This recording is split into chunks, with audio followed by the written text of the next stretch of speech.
So uh, we have just discussed use of Torah software so to represent a problem solution. So any two variable problem can be solved using this software. Obviously, we are using a higher order method also. That would be the simplex. So this is all about the graphical method. Right? Now we are moving to the algebraic method that is known as simplex method. The simplex is simply the short form of simplified vertex. Right? And here our objective is again the same, optimizing a linear programming problem. So this will be an iterative process, right? Um, I will explain what do we mean by iterative. Suppose in this case, so in this case here we are having our feasible solution space, that is O, A, B, C. So when we consider the simplex method, so it will move algebraically uh, from one corner point to another corner point till its solution or the objective function optimizes or improves. So it will start from the most convenient point, that is O. Then it has two options. It can go to A and it can also go to C. So it will move to that direction where there is more benefit with respect to the objective function. So from A, suppose from O, it moves to A, right? So obviously the value of the objective function get optimized. Then from A, it will move to some other region along the hyperplane or along the bounded line of the feasible region till its solution improves. So from O, it starts, suppose it starts from O, then moves to A, right? And it objective function improves. Then from A, it moves to B. And if this movement is possible only in the case when objective function got improved. And from B, it will move to C and so on. So this movement would be there unless there is an improvement in the objective function. And once improvement stops, then this movement stops. And this movement is algebraic in nature. So that we consider in a simplex problem. Right? So this is here, this is an iterative process. Here, a movement is from one vertex of the feasible solution space to another, such that the value of the objective function at succeeding vertices is being optimized. Right? So just to mention again that feasible solution is a solution space that satisfies all the constraints and non-negative restrictions. So this algebraic movement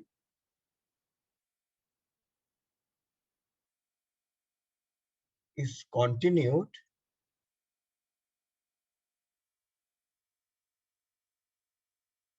till there is an improvement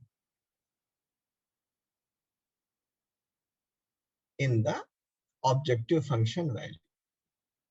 And once improvement stops, then this algebraic movement also stops. Right? So this is the concept, this is the insight that is being used while we attempt the simplex method. Right? Obviously, we are going to do it using a software, but we are discussing what is there in the black box. So some other concepts that are needed to be discussed is, the first one is the basic solution. Right? As in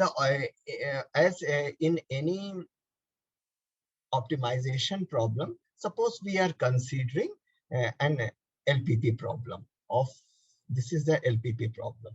And here our objective function is maximize it. This is simply C into X, right? And it is with respect to subject to constraint we have discussed. This is AX less than or equals to B, and X is greater than or equals to 0, right? So this form is known as general form or the canonical form. There is also an standard form also. And the standard form of the LPP is maximize it. This is objective function subject to constraints ax is equal to b, where x is greater than or equal to 0. Means this is suppose this equation, which is less than or equals to or greater than, is being converted into an strict equality, that is ax equals to b. This is the standard form. So we will take up the standard form by using slack and surplus. I will explain what do we mean by slack and surplus. So this is a system of m simultaneous equation in n unknowns, m being less than n, and this is the system, that is a multiplied by x. A matrix is being multiplied by x, and we get the resulting matrix B, where X transpose belongs to the real space, where A is M cross N matrix of rank M. Here, and submatrix B is being defined. B is M into M cross M, or M into M submatrix formed by M linearly independent columns of A. Right? We take M linearly independent column of A, and this B matrix is known as a basic matrix, and it is non-singular. Non-singular means it will be invertible. Means inverse is possible. It will be invertible. The solution obtained by setting the rest m minus m variables not associated with the column of B, that is the basic matrix, equals to 0, and solving the resulting system. So here only the since all other columns which are not associated with B are put to be 0, and the B is solved for this equation, right? So this solution is known as basic solution. So since the order of B is m cross m, dimensions of B is m cross m, so we get m variable. They are different from 0, and these are known as basic variable, and the corresponding solution is known as basic solution. So xb would be B inverse B, and since B is a basic matrix which is a non-singular or invertible, then our solution exists. So xb transpose belongs to the real space of dimension m, and this is 0. 0 vector also belongs to the they are the rest elements of the rest column. It belongs to the real space of the dimensions n minus m. So by this method, this xb is being solved. This solution is known as basic solution.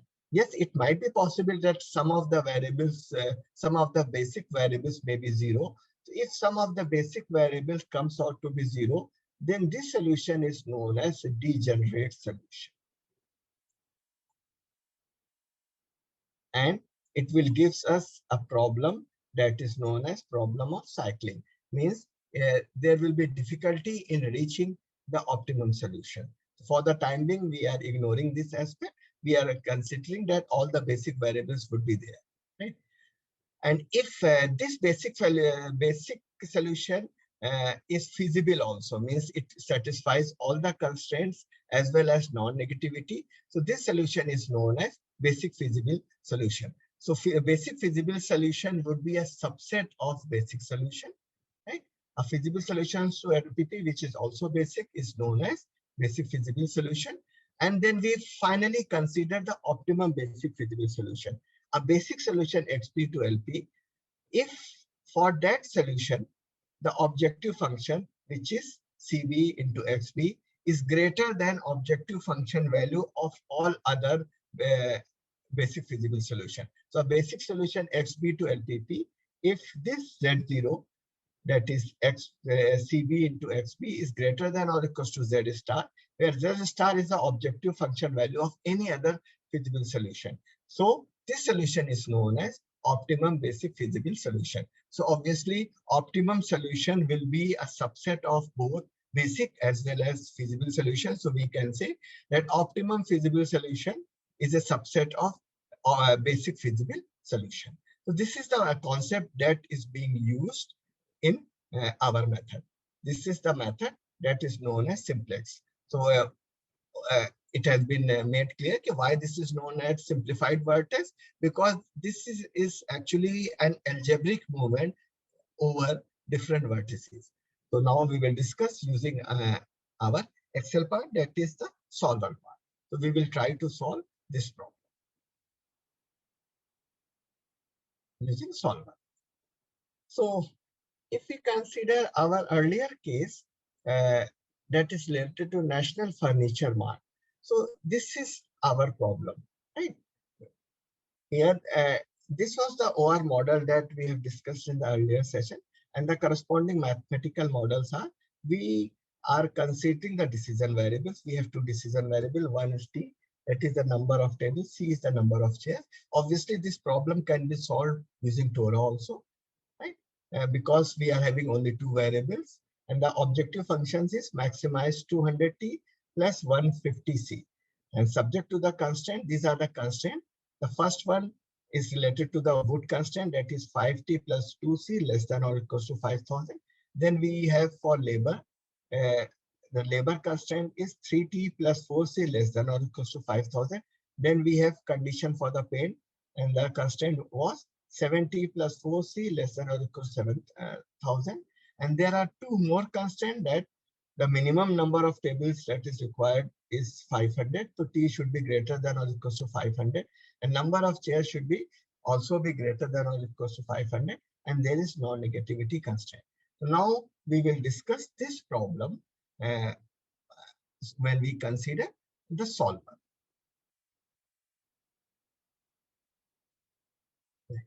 So let me write this problem again, just to explain the concept in a better manner. So here, our decision variables are determined, T and C. They are our variables. Our objective function was maximize Z, that was 200T plus 150C, and subject to the constraints. The first constraint is related to wood, that was 5T plus 2C less than or equals to 5,000. The second constraint was related to labor. Here the constraint was 3T plus 4C less than or equals to 5,000. The next was related to paint. We are ignoring all other aspects that does not pose any limitation or the constraint. So we are considering only the relevant part. And the condition for the paint was 70 plus 4C less than or equals to 7,000. And then we have condition for number of tables.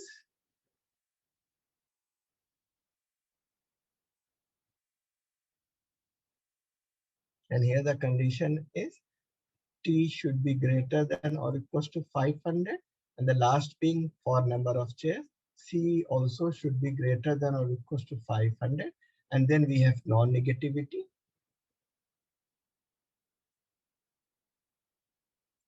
That is T and C should be non-negative. So now we are discussing this concept, right? Now, since we are using the Excel formation for this, so for in order to apply the solver, we have to create an appropriate Excel format for this case. So as you observe this value here, 200, that is the objective function coefficient, is multiplied or get multiplied with our decision variable T, right? And then this 150, another objective function coefficient, is multiplied with C, which is our another decision variable. So here decision variables are multiplied with the coefficient. The other name of multiplication is product, and then these products are added. So the other name of addition is sum. So we are using a command that is known as sum product. So in Excel, we are using the command that is known as sum product.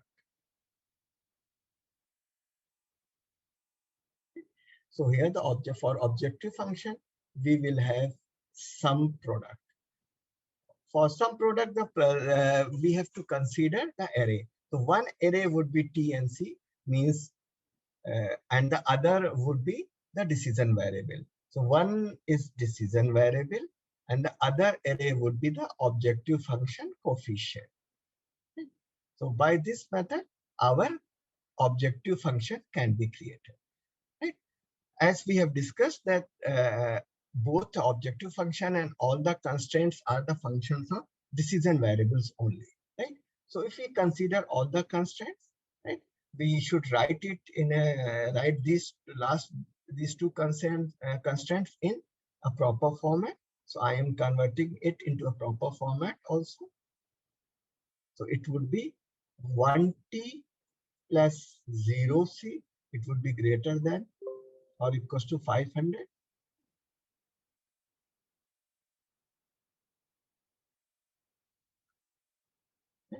And the second constraint would be 0t plus 1c, that is greater than or equals to 500. So now we have a compatible format everywhere. So if we consider all the constraints, right, here again decision variables are common. So we will have sum product and we have decision variables, and then we have input output coefficients. Right? So by this method, they can be created. Now, as we observe that decision variable is being there everywhere. So we will try to fix this array. We will try to fix this array using $. Right? And for that purpose, we can also use function F4 also. Right? If we are using the Excel. So by this, they get formatted. So by this method, we can create an Excel file. Then we move to the solver part. Right? So hopefully this concept is clear. Now I am moving to the solver part.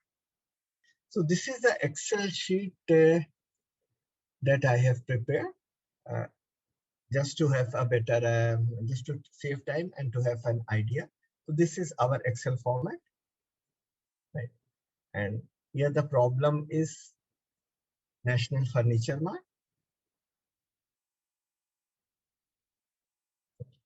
This is the problem.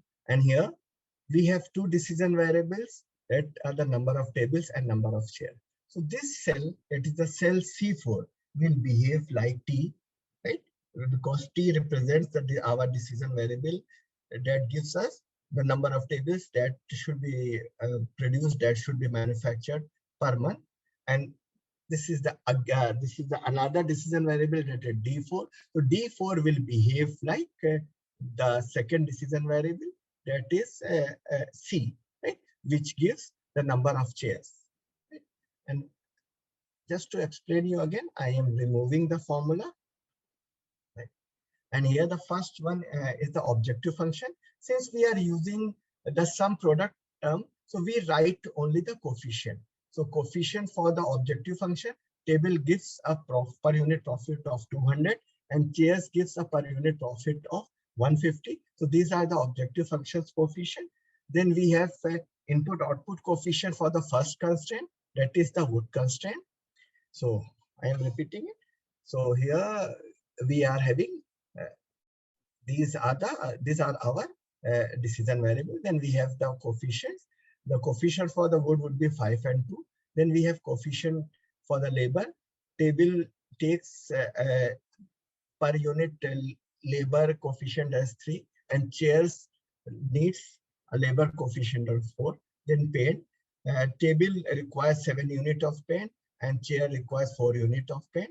And since the last constraint was 1t plus 0c, so it has been mentioned at 1. This is an empty cell, obviously taking a value 0, and in the same for the chair, right? So this is the case. So let me show you again.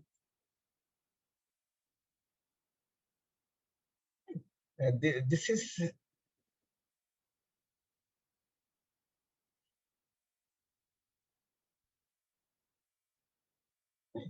so here just to give the reference. This is the linear programming problem that has been created in the Excel format. Now I am going back to the Excel.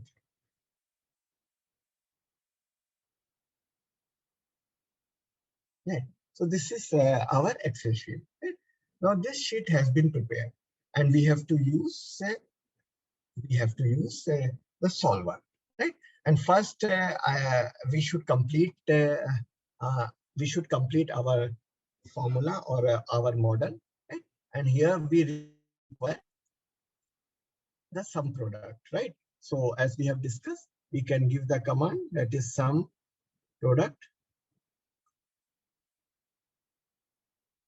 right? Here the sum product is being highlighted. This is sum product, okay? And we select tables and chair, right? This is the first array, and then we select our profit also, right? But since this C4, D4 that constitute that is made up of our decision variable would be there everywhere. So we fix it, and for that we will use function F4. So if you we highlighted C4, D4 and press function F4, these two cells are get fixed. Means if we drag this, if we copy this formula, this will remain constant, right? So obviously here we are getting 0. Why we are getting 0? Because here the objective, here the decision variables, that is C4 and D4 are showing the empty cell, is they are taking the value 0. So if 0 multiplied by 200 and 0 multiplied by 150, we are getting a value 0. Let me show you the formula again using function F2, right? So this is our formula, sum product C4 D4, that is given in the blue part, right? It has been fixed using the dollar sign by pressing the function F4, and then we have C5 D5 are the profit or the objective function coefficient. So this is the thing, and now we will copy this formula to all other cells, right? So we copy this formula. We can check the second formula also. Here the sum product C4 D4 is being made constant, and since it has been copied, so the other array has been changed from C5 D5 to CC D6, right? In the same manner, if we check the last one, then again this is the formula. So here it has been done. Right? So this is the case, right? Now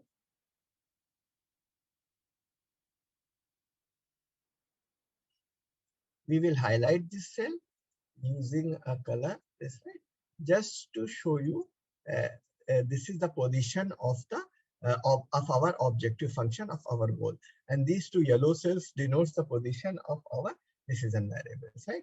This is the function. Now since constants require some sign, so these are the less than or equals to sign, and these are the amounts. Amount for the wood is 500, amount for the labor is again, so 5,000, sorry, and amount for the labor is 5,000. Then for the constraint, and then for the paint, we have the amount as 7,000. And for the government condition related to the number of tables and number of chairs, the amount is 500 and 500. And in that part, we have a sign greater than or equals to, right? So this is just the thing that is being written as an OR model or an LPP model in our whiteboard. So it has been converted into a compatible Excel format. Here one thing is to be kept in mind, since we made models which can have a number of constraints, so it would be advisable that all the constraints which are having same sign should be put together, so that would be easier to enter all those constraints simultaneously in one go when we are using solver box, right? Otherwise we have to use a multiple command. So for that objective, we have put these three less than or equals to constraint side by side, and these two greater than or equals to constraint side by side. So here our Excel sheet has been prepared. Now we get solver when we go to data. So if we go to data, then here we have the option of solver, right? Okay, so this is the solver option. Suppose in your system or in your MS Excel, solver is not visible here. So you can always get the solver by using this option. You can go to the file, right? You can go to the file, then you go to the option. First you go to the file, then you go to the option, right? This is the dialog box for the option.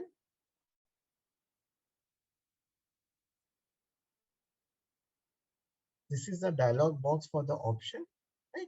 Here we have add-ins. So here we have add-ins. If we press add-ins, then here you are seeing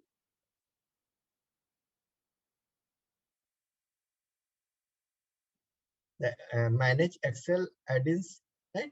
If you press go, right, then this dialog box got open. Then this dialog box got open. Okay, and here you have the option of solver added. And if you press OK, this solver would be added in your toolbox. Right?